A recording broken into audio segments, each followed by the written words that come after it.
सबसे पीछे की गिनती में हमारे नाम आते थे, यूपी का नाम आता था। लेकिन पिछले 8-8.5 वर्ष के अंदर प्रधानमंत्री जी के मार्गदर्शन में, प्रधानमंत्री मोदी जी के नेतृत्व में देश के अंदर जो एक सकारात्मक वातावरण बना, उस सकारात्मक वातावरण को पिछले 8-8.5 वर्ष में उत्तर प्रदेश ने हाथों हाथ लिया। परिणाम क्या है कि हमने शिक्षा के क्षेत्र में, स्वास्थ्य के क्षेत्र में,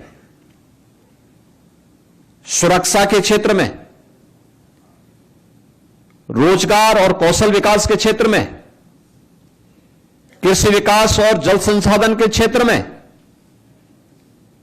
जीवन के प्रत्येक क्षेत्र में कुछ नया किया। नए करने का परिणाम रहा कि 17 के पहले जिस उत्तर प्रदेश को बीमारू राज्य कहा जाता था, आज वही उत्तर प्रदेश अब बीमारू नहीं, भारत के विकास का ग्रोथ इंजन बनकर के भारत की एक ताकत बन रहा है। यह केवल सरकार में बैठे हुए लोगों का पुरुषार्थ नहीं है, यानी ये जो परिणाम आए हैं, ये सच है कि सरकार में बैठे हुए लोगों ने नेतृत्व दिया। लेकिन इसमें जब 25 करोड़ की आबादी एक साथ मिलकर के सामूहिक रूप से उस दिशा में कार्य की,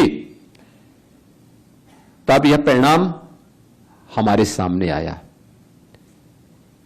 तब यह परिणाम आया जो उत्तर प्रदेश 8 वर्ष पहले अपनी पहचान के लिए मोहताज था, आज उसको अपनी पहचान के लिए किसी के सामने बताने की आवश्यकता नहीं पड़ती। वो कहीं जाएगा, देश के अंदर, दुनिया के अंदर कहीं जाएगा, बोलेगा उत्तर प्रदेश के हैं, तो सामने के चेहरे पर एक चमक दिखेगी कि उत्तर प्रदेश, वह भी आज उत्तर प्रदेश पर गौरव की अनुभूति करता है। 8 वर्ष पहले कौन लोग थे जिन लोगों ने पहचान का संकट खड़ा किया था? और यही वे लोग थे जो अपने समय में कुछ कर नहीं पाए, लेकिन आज जब शिक्षा के क्षेत्र में, स्वास्थ्य के क्षेत्र में या अलग अलग क्षेत्र में जब कुछ रिफॉर्म होते हैं, तो ये लोग उसके लिए नकारात्मक वातावरण पैदा करके फिर से उत्तर प्रदेश को उसी कूप मंडूप में रह करके रहने के लिए मजबूर कर दे रहे हैं, जिसके कारण उत्तर प्रदेश ने अपनी पहचान को खोया था। उत्तर प्रदेश के सामने पहचान का संकट जिन कारणों से पैदा हुआ था,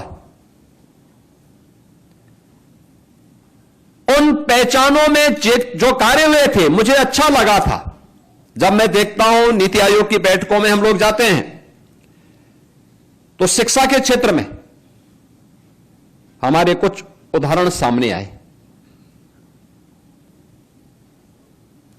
नीति आयोग ने देश के अंदर शिक्षा के क्षेत्र के नवाचार में, जब मैं नीति आयोग की पुस्तकों को देख रहा था, तो उन्होंने देश के अंदर शिक्षा के क्षेत्र में कहां क्या नवाचार हुआ। जब बेसिक शिक्षा के ऑपरेशन कायाकल्प को मैंने देखा, मुझे लगा देखो ये कार्य हमने 17 में प्रारंभ किया था, ऑपरेशन कायाकल्प। आज वो देश के अंदर एक प्रेरणा बनी हुई है।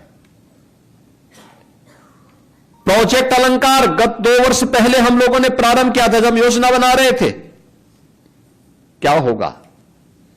और मैं वहां भी जब लखनऊ में गया था, मैंने एक विद्यालय को देखा, बड़ा जर्जर हालत में था।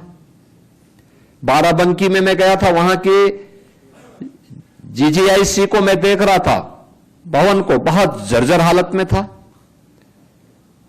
किसी समय बना था विद्यालय, समय के अनुरूप उसकी अपनी एक सीमा है।